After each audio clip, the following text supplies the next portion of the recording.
कि विदेशों से कितना धन भारत आता है, विदेशों से कितना धन भारत। भाई किसी देश के लोग दूसरे देश में जाकर रुपए कमा के जब अपने देश में भेजते हैं उसको बोलते हैं रेमिटेंस। दुनिया में सबसे अधिक वो जो धन है वो भारत कमाता है। दुनिया के सबसे अधिक लोग कहीं बाहर जाके काम कर रहे हैं तो किसके कर रहे हैं, भारत। जनसंख्या ज्यादा अपने, तो अपने लोग बाहर जाकर काम कर रहे हैं। वो बाहर जाके काम करने वाले लोगों के अपने दो ग्रुप है। एक तो मजदूरों के रूप में जा रहे हैं जो अपने खाड़ी देशों में, अरब, ईरान, इराक, ये दो देश, इन देशों में अपने खूब सारे लोग जाके काम करते हैं। एक अपने जा रहे हैं इस कंप्यूटर वाले फील्ड में, सॉफ्टवेयर हार्डवेयर वाले, अमेरिका, ऑस्ट्रेलिया, कनाडा, यूके जाके वहां पे काम कर रहे हैं। पूरी दुनिया के अंदर ये कंप्यूटर वाला काम अपना ही है। इसलिए आप पढ़ते हो कि गूगल का सीईओ भारत का बन गया, माइक्रोसॉफ्ट का कोई सीईओ भारत का बन गया, कोई ट्विटर का सीईओ जो है वो कोई भारत का बन गया। अक्सर आप नाम पढ़ते रहते हो, क्यों चले गए? क्योंकि हमने कंप्यूटर चलाना बहुत जल्दी सीखा। भारत के लोगों की दो विशेषताएं बड़ी जोरदार, इसलिए कंप्यूटर वाले फील्ड में बड़े जल्दी आगे निकले। ये तो हम बहुत जल्दी कंप्यूटर चलाना सीखे। एक, भारत के लोग सबसे अच्छी इंग्लिश बोलते हैं। तुम्हें लगता है ऐसे मत करो सर, सुबह सुबह मजाक नहीं करते। पर जब मैं ये कहता हूं ना भारत के लोग सबसे अच्छी इंग्लिश बोलते हैं, इसलिए तब तुम खुद की तरफ मत देखा करो। तुम तमिलनाडु, कर्नाटक, आंध्र प्रदेश के बारे में सोचा करो, वो तो इंग्लिश ही बोलते हैं। तुम क्या खुद पे ले लेते हो बहुत जल्दी ना ना, ऐसे नहीं हो सकता। अंग्रेजी मैं तो 3 पीढ़ी पढ़ूंगा तो भी नहीं आएगी। साउथ वाले तो बोलते हैं। इसलिए वो जो ट्विटर के सीईओ, वो जो गूगल के सीईओ, वो जो माइक्रोसॉफ्ट के सीईओ, वो सारे साउथ वाले ही हैं। रमेश कुमार, सुरेश कुमार अभी तक ही नहीं बन रहा। वेंकटरमन, पुन्नु स्वामी, मुथु रेड्डी, लक्ष्मणन, सारे के सारे वही बन रहे हैं उधर वाले, क्योंकि उन लोगों को इंग्लिश अच्छी है, टेक्नोलॉजी बहुत अच्छी है। इसलिए कभी और नोटिस करना, भारत के सारे वैज्ञानिक साउथ इंडियन है। सारे के सारे वैज्ञानिक आपको साउथ इंडियन मिलेंगे। जो ज्यादातर जो बड़े बड़े नाम अपवाद स्वरूप आपको इधर के मिल जाएंगे, पर ज्यादातर बड़े बड़े नाम उस साइड के मिलेंगे। कारण वही उनकी इंग्लिश अच्छी, उनकी जो है वो टेक्नोलॉजी का ज्ञान बहुत अच्छा। इसलिए भारत वाले लोग खूब बाहर गए।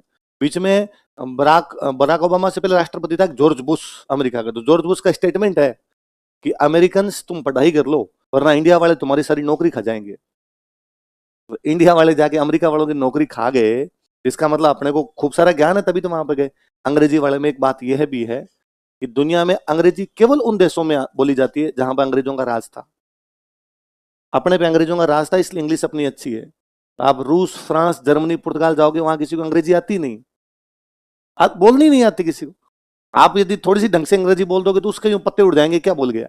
क्योंकि रूस वाला रशियन बोलता है, जर्मनी वाला जर्मन बोलता है, फ्रांस वाला फ्रेंच बोलता है, पुर्तगाल वाला अपनी पुर्तगाली बोलता है। सब अपनी अपनी भाषा बोल रहे हैं, उनको अंग्रेजी से कोई लेना देना। 2-3 काम, दुनिया में अंग्रेजी केवल वहीं बोली जाती है जहां पे अंग्रेजों का राज था। दुनिया में क्रिकेट वहीं खेली जाती है जहां अंग्रेजों का राज था। जहां अंग्रेज नहीं थे वहां क्रिकेट नहीं खेलते, वहां फुटबॉल खेलते हैं। इसलिए अंग्रेजों के राज वाले में क्रिकेट है। अंग्रेज अपने थे, भारत, पाकिस्तान, श्रीलंका, बांग्लादेश, अपने सारे सारे क्या खेल रहे हैं, राइट साइड में ड्राइविंग। अपने ड्राइविंग राइट साइड में बैठ के करते हैं। ये केवल उन देशों में जहां इंग्लैंड का राज था, बाकी पूरी दुनिया लेफ्ट साइड में ड्राइविंग करती है। ड्राइवर उधर बैठता है जिस बराबर वाली सीट पे, उधर से चलाते हैं गाड़ी। एक अपने ही चलाते हैं इधर वाली साइड से। ये अंग्रेजों का स्टाइल था, बाकी दुनिया ऐसे नहीं चलाती थी। अपने अंग्रेजों के साथ में रहे, इसलिए अपने चीजें सीख गए। धीरे धीरे अंग्रेजी पूरी दुनिया की भाषा बनी। अब तो बाकी देश भी सीखना चाहते हैं, हमें पहले से आ रही थी तो हमारी अंग्रेजी अच्छी। इसलिए अंग्रेजी और कंप्यूटर के ज्ञान की वजह से भारतीयों को खूब सारी नौकरियां मिल रही है। पर भारत में इन दोनों चीजों का विरोध होता है। अंग्रेजी का भी करते हैं, कंप्यूटर का तो किया ही था, शुरुआत के अंदर किया ही था। लेकिन इनकी वजह से भारत को बहुत फायदे मिले। भारत के बहुत अच्छे बाहर ज्यादा लोग गए, और जितने ज्यादा लोग अपने बाहर जाएंगे उसके 2 फायदे हैं। एक फायदा तो यह है कि अपने लोगों को बाहर रोजगार मिल रहा है, तो वहां से पैसे कमा कमा के भारत भेज रहे हैं, अपना विदेशी मुद्रा भंडार ठीक हो जाता है। दूसरा फायदा यह है, जिस देश में अपने लोग जितने ज्यादा हो जाएंगे वहां की पॉलिटिक्स को प्रभावित करेंगे। ब्रिटेन का प्रधानमंत्री बना लिया हमने, ऋषि सुनक। और यदि इंडियन कहीं का प्रधानमंत्री बनेगा तो उन देशों के साथ हमारे रिलेशन अच्छे होंगे कि बुरे। एक देश है नॉर्वे, नॉर्वे देश का नाम सुना? नॉर्वे, नॉर्वे एक देश है। तो वहां के एक डॉक्टर साहब एक बार अपने यहाँ कोचिंग आए थे, नॉर्वे, बिहार के हैं, नॉर्वे काम करते हैं। तो उन्होंने किस्सा सुनाया कि एक बार वहां जो इंडियंस रहते हैं ना वो सारे इकट्ठे हुए, बड़े बड़े पदों पे जो इंडियंस है, 50-1,000 इंडियन रहते हैं वहां पे, और जो बड़े बड़े पदों पे ऐसे कोई 1500-2000 लोगों को बुलाया, मीटिंग हुई है। राजदूत, जैसे नॉर्वे में भारत का कोई बंदा रहेगा राजदूत, वो आए हुए खुद, बड़े बड़े पदों, मतलब वहां जो डॉक्टर लगे हुए, वहां जो इंजीनियर लगे हुए, वहां किसी सॉफ्टवेयर कंपनी में कोई बड़ा सीईओ बना हुआ, किसी मैनेजमेंट कंपनी से, वो सारे आए। सबको का अपना एक्सपीरियंस शेयर करो। अपने क्या लोगों के अंदर यूं देशभक्ति बाहर जाने के बाद ज्यादा जागती है, यहाँ तो नहीं रहती, बाहर जाके ज्यादा जागती। तो उन सबने कहा बस बहुत हो गया, नॉर्वे में कमाई, अब वापस अपने देश जाएंगे। शाहरुख खान जैसे स्वदेश मूवी में वापस आया था वैसे, और जाके देश की सेवा करेंगे। मैं यहाँ नॉर्वे वालों के मरीजों का इलाज क्यों करूं, मैं भारत में जाके मरीजों का इलाज करूंगा। मैं यहाँ नॉर्वे में पुल क्यों बनाऊं, मैं मेरे देश भारत में जाके पुल बनाऊंगा। मैं यहाँ इनके लिए सॉफ्टवेयर क्यों बनाऊं, मैं मेरे देश भारत में जाके सॉफ्टवेयर बनाऊंगा, मैं भारत के लिए कुछ करना चाहता हूँ। लास्ट में नॉर्वे वाला राजदूत खड़ा हुआ, उसने कहा दिमाग खराब है तुम्हारा, एक को भी नहीं जाना, यही रहना है, आगे जनसंख्या खूब है वहां, और तुम तो कसम खाओ कि हर साल हर आदमी 5 इंडियंस को यहाँ और बुला लेगा, ताकि कुछ लोगों को रोजगार मिले, उधर थोड़ा दबाव कम हो, वो अच्छी जिंदगी जिए, इधर रोजगार मिल जाए उनको। दूसरा, अभी नॉर्वे में पाकिस्तानी रहते हैं 5 लाख, इंडियन रहते हैं 50,000, इसलिए नॉर्वे कश्मीर वाले इश्यू पे पाकिस्तान का पक्ष लेता है, क्योंकि वोट पाकिस्तान ज्यादा डाल रहे हैं उधर। यदि हमारे ज्यादा होंगे नॉर्वे किसका पक्ष लेगा? तो वहां यूएनओ में वोटिंग होती है, वहां एक वोट बढ़ जाएगा अपना। इसलिए तुम तो ये कमर कस लो कि खुद अपने बलबूते पे और इंडियंस को बुला बुला के जनसंख्या पाकिस्तानियों से ज्यादा कर देंगे, ताकि इनसे ज्यादा अपने हो जाएंगे तो अपने यहाँ पे नॉर्वे अपना पक्ष लेने लग जाएगा। ये सच्चाई भी है, ये बात भी है कि आपने लोग बाहर ज्यादा रहेंगे तो बाहर के देश अपने पक्ष ज्यादा लेंगे अपने आप के अंदर। पर है जी, भारत में इन सब चीजों का विरोध होता है। नहीं नहीं, जब भी कोई बात होती है तो भारत में उसका क्या कर दिया जाता है? विरोध। धीरे धीरे समझ में आता है कि ये चीज क्या थी। आज अपने को लगता ही नहीं कि कंप्यूटर खराब है, आज अपने को लगता ही नहीं कि रंगीन टीवी खराब है, सब चल रहा है सभी जी एकदम। पर जब जो थे उन्होंने इन चीजों का भी विरोध कर लिया था। तो वैसे वैसे हमारी जो सती प्रथा पर रोक लगाई गई तो हमने उनका क्या कर दिया? विरोध। या हमें वो पसंद नहीं है तो हमने अंग्रेजों का क्या कर दिया? विरोध। दूसरा, अंग्रेज कौन से धर्म के लोग थे? भारत में बेसिकली 2 धर्म थे, हिंदू और मुसलमान। ये अंग्रेज या यूरोप के जितने भी लोग दुनिया के किसी भी देश के अंदर गए तो इनका एक सिद्धांत था कि अपने को उस दुनिया के दूसरे देश में जाके करना क्या है। तो एक सिद्धांत था इनका 3G। क्या था? गोल्ड, ग्लोरी और गोल्ड। क्या सिद्धांत बताओ दोगे? गोल्ड, ग्लोरी और अंग्रेजों का यह था कि हम जिस भी देश में जाएंगे वहां पर बिजनेस करेंगे। बिजनेस करेंगे तो क्या मिलेगा? सोने में बिजनेस होता है, गोल्ड मिलेगा अपना, धन मतलब गोल्ड का मतलब धन है। दूसरा क्या है? जहां जाएंगे वहां कब्जे कर लेंगे, जहां जाएंगे वहां कब्जा करेंगे तो क्या मिलेगी अपने को? ग्लोरी। आप ना कभी इसको यूं सोचना कभी इस बात को कि जब अंग्रेजों का पूरी दुनिया पर राज था, पूरी दुनिया पर मतलब पूरी दुनिया पर था इनका, अमेरिका कनाडा भी उनके पास थे, ऑस्ट्रेलिया न्यूजीलैंड भी उनके पास थे, अफ्रीका भी उनके पास था, और इंडिया के आसपास वाला हिस्सा भी उनके पास है। सारे महाद्वीप हो गए, सारे महाद्वीपों पर कब्जा किए बैठे।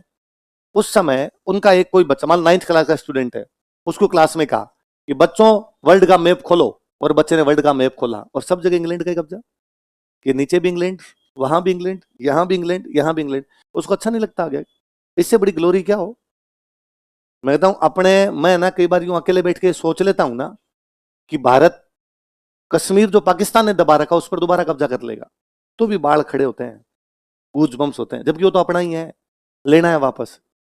तो मान लो भारत श्रीलंका और नेपाल भूटान पे कब्जा कर ले तो अपने नागे होके नहीं नाचेंगे क्या? हाँ, हमने कब्जा किया है। तो इंग्लैंड का तो यार वो हालत था तो उनको ग्लोरी मिली। तीसरा कौन सा है? गोल्ड मिल रहा है, ग्लोरी मिल रही है। अब पूरी दुनिया को बनाना ईसाई, तो उन्होंने सब जगह प्रयास किया। उन्होंने भारत में भी कहा कि लोगों को क्या बना दिया जाए? ईसाई। तो अब ईसाई बनाने के लिए क्या करना पड़ेगा? तो किसी भी दुकानदार को अपना सामान बेचने के लिए 2 काम करने पड़ते हैं। अपने सामान को तो अच्छा बताओ, और जो पुरानी दुकान है उनके सामान को खराब बताओ। इसका मतलब ईसाई धर्म को तो क्या बताना पड़ेगा? अच्छा, और हिंदू और इस्लाम धर्म उनकी क्या करनी पड़ेगी? बुराइयां। इसलिए अंग्रेजों ने बाकायदा अपने खूब सारे लोग भेजे कि तुम ये काम करो, मिशन पर भेजे। किस पे भेजे? उनका एक ही मिशन है। क्या मिशन है लोगों को? इसलिए उन लोगों को बोलते मिशनरी। क्या बोलते? जो मिशन पर आए वो लोग क्या कहलाए? तो क्रिश्चियन मिशनरी आए, खूब सारे ईसाई मिशनरी आए, और उन्होंने आके कहा कि दुनिया का सबसे अच्छा धर्म ईसाई धर्म है। हमने कहा बताओ कैसे? यार देखो, हमारे उनको जाति वाती होती नहीं, सब ईसाई है, सब बराबर है, कोई ऊंच नीच किसी प्रकार की, छोटा बड़ा कुछ भी होता। फिर तुम्हारी तरह ये भी नहीं कि डेली वर्त करो, आज मेला आ गया ना, त्योहार आ गया, संडे के दिन जाके चर्च में घंटी बजाओ, रेडी। तुम्हारी तरह ज्यादा कोई यूं पूजा पाठ करने की भी हमें आवश्यकता। तो हमने कहा हाँ धर्म अच्छा, आपका धर्म अच्छा है। तो अंग्रेजों को लगा ये तो अपनी तरफ तो नहीं आ रहे, बस ये तो तारीफ करके जा रहे हैं। फिर उन्होंने कहा यार तुम्हारे वाला तो कितना खराब है। हमने कैसे? हमने कहा यार एक तो तुम्हारे देवता ही नहीं समझ में आ रहे, सोमवार को अलग होता है, मंगलवार को अलग होता है, बुधवार को अलग, बृहस्पतिवार को अलग, और देवता की शक्लें और नहीं समझ में आ रही। कोई भाई साहब हाथी जैसा दिखता है, कोई चीते जैसा दिखता है, तुम्हारा आदमी है क्या है तुम्हारे वाले? आप ना, मैं गणेश जी के बारे में खुद ये कह देता हूँ कि यार गणेश जी महाराज कितने मोटे हैं, डाइटिंग नहीं करते, और गणेश जी महाराज की गाड़ी जो एकदम छोटी सी चूहा उस पर घूम रहे हैं, थोड़ी गणेश जी को डाइटिंग करनी चाहिए। पर कोई तीसरा आदमी मेरे को कहना कि गणेश जी के सूंड है, तो मेरा जी करता मैं तेरी सूंड तोड़ू। गणेश जी के बारे में तू कुछ नहीं बोल सकता, माई फ्रेंड गणेशा, मैं गणेश जी के बारे में कुछ ही बोल सकता हूँ, है ना। तो अंग्रेजों ने जब इस प्रकार की बातें की तो हमें बड़ा बुरा लगा। तो अंग्रेज जो थे वो हिंदू और इस्लाम धर्म का क्या उड़ाने लग गए थे? मजाक उड़ाने लगे, तो लोग नाराज थे। अब अंग्रेजों की फौज में क्या है? अफसर तो ज्यादातर होते थे अंग्रेज, और फौजी जो ज्यादातर होते वो कौन होते? इंडियन, या थोड़े बहुत फौजी भी अंग्रेज हुआ करते।